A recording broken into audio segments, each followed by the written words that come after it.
កងកែបធំល្អបងប្អូនកងកែបចិញ្ចឹមបែបលក្ខណៈធម្មជាតិអញ្ចឹងបងប្អូនមានតម្រូវការអាចកម្មងបាន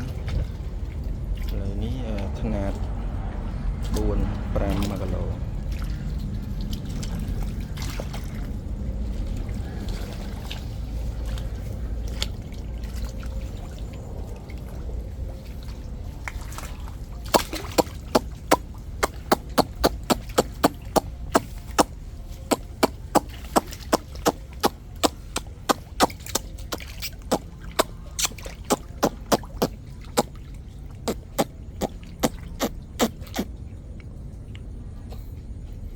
មាន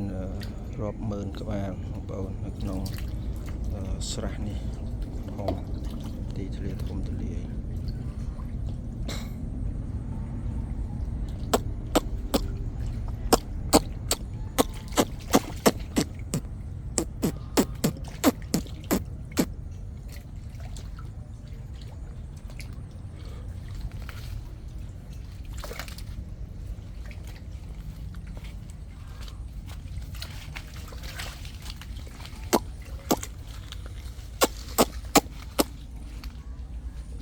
ខាប់មកអូ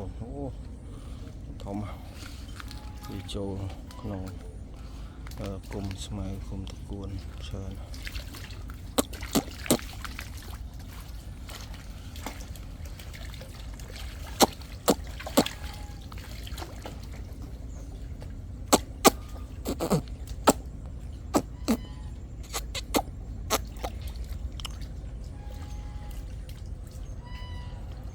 តម្លៃធូរថ្លៃ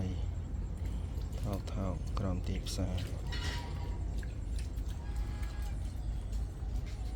មានចំណាប់អារម្មណ៍អាចកម្មងបានបងប្អូន